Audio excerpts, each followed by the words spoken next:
Welcome back to Mega Man's Arsenal Part 2, Mega Man 2.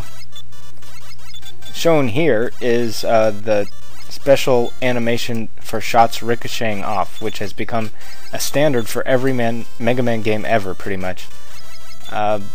Just a quick note, all the strategies and advice are going to be based on the difficult version of this game.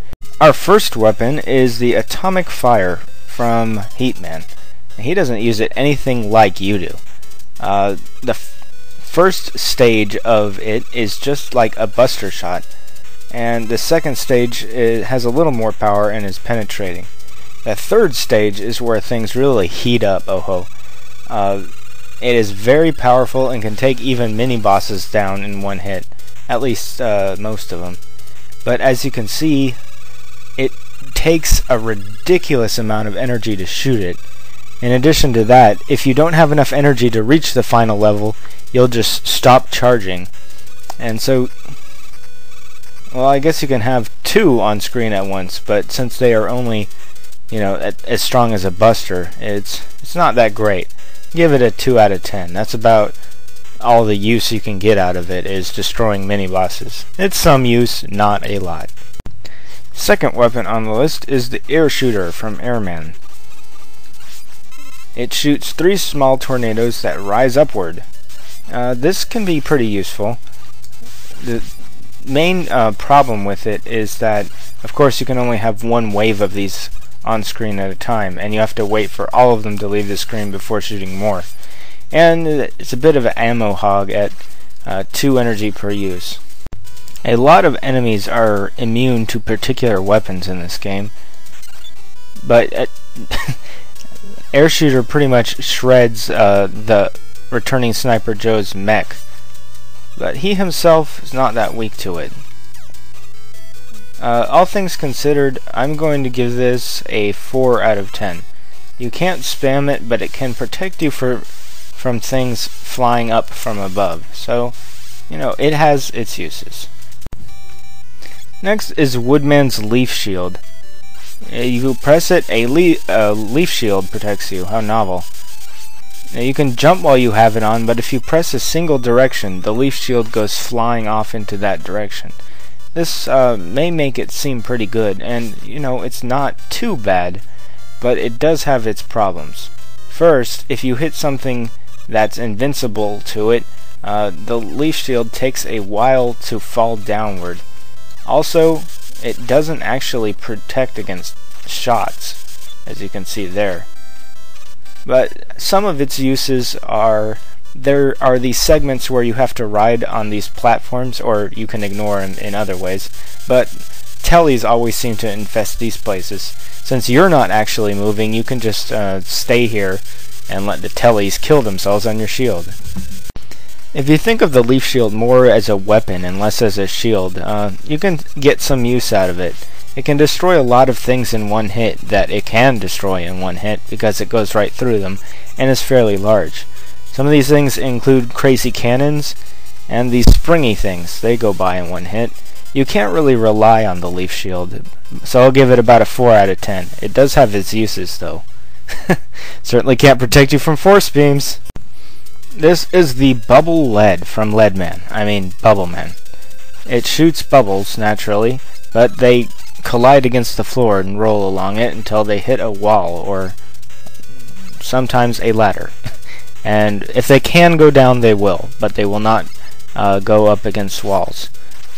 Besides its weird trajectory, which can be sometimes helpful, it is not actually that useful.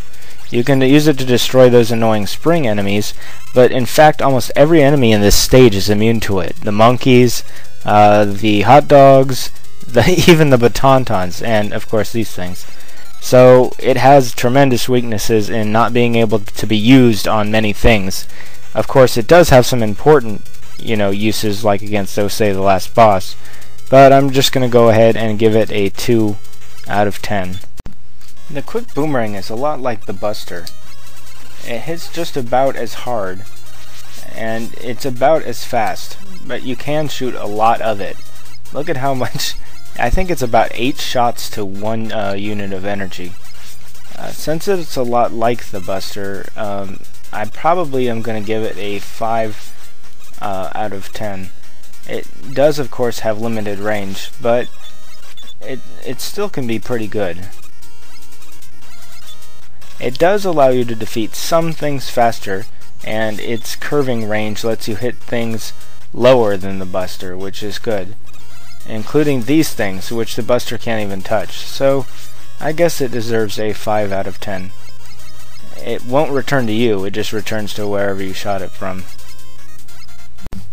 The Time Stopper is from Flashman. It's not the Flash Stopper, it's the Time Stopper. I keep getting them mixed up. Its most famous use is to stop these force beams, which are in Quickman's level. Enemies still have their hitbox when you're using it, though. You also have to use it all in one go, so it makes its uses a little bit limited. But it does have some pretty good features, which I'll show you next. You can use the Time Stopper to prevent the big air tikis from shooting up their horns, which lets you get through a few of them a lot easier. So in addition to stopping traps from working and stopping enemies from moving, it can even stop them from spawning. As you know by now, hot dogs appear in these rooms, and it will stop them from appearing. And once it runs out, they will appear. So it's got some pretty interesting uses. I'll give it about a 6 out of 10. Nothing can do what the Time Stopper does, but it doesn't do it really great. So we've finally come to the Metal Blade. If you've played Mega Man 2 at all, you probably know about the Metal Blade. And if not, well, let me be the first to educate you. The Metal Blade can be shot in any of the 8 directions you can press. You can have up to 3 on screen at a time, and it is pretty powerful. It can beat these squirts in one hit, and it flies right through anything it defeats. Also, there's a little bit of a glitch with it. Okay. So, 1, 2, 3, then pause. As you can see, it's not using energy, as long as you don't use 4 in one pause. That's kind of a silly thing to do when it shreds through everything and rains down weapon energy on you anyway. So this is a great general purpose weapon, and there's only a few things that the Metal Blade can't touch. One of those, notably, is Returning Sniper Joe. This can't touch him, which is a pretty major weakness in my opinion. But speaking of weakness, Flashman, Bubbleman, Woodman, and even Metal Man himself famously are weak to the Metal Blade. So I'm going to have to give it a 10 out of 10. And there will probably never be another weapon as broken as this thing. So we've come to the Crash Bomb. This is a weird one. It uses gobs of energy per shot, and the bomb is the main part of thing it usually hits people with. It can destroy these weird shaped walls though, which is a plus. But the explosion is what you'd want to hit these things with, but it's usually not what gets done. And this awkwardness of it brings it down a lot in my opinion as a useful weapon. Plus, when you have one on screen, you can do nothing about it. An interesting use of the Crash Bomb is against enemies who are partially immune to it.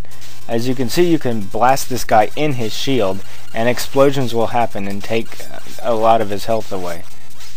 So, some of these things include the first Wily machines, and those tall blocky things that look like tellies.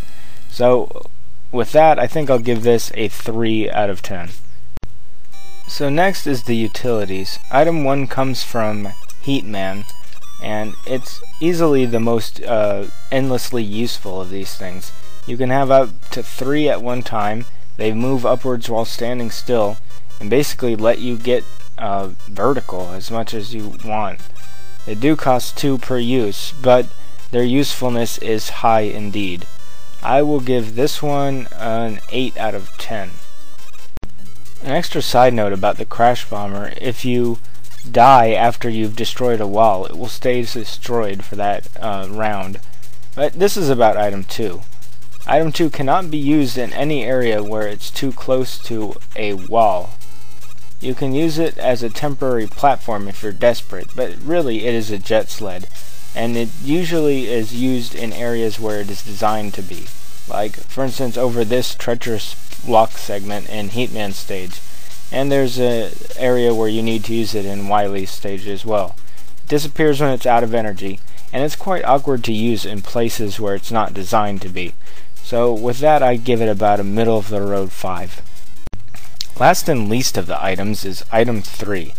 It bounces along until it finds a wall, and then it starts rising on it. Unless you stop standing on it, and then it starts falling. And then when you stand on it again, it starts rising. So pretty much it's just a wall climber. Everything it can do, item 1 can do better, except in like maybe one instance of a Wily stage. So I'll give it an appropriate 3 out of 10.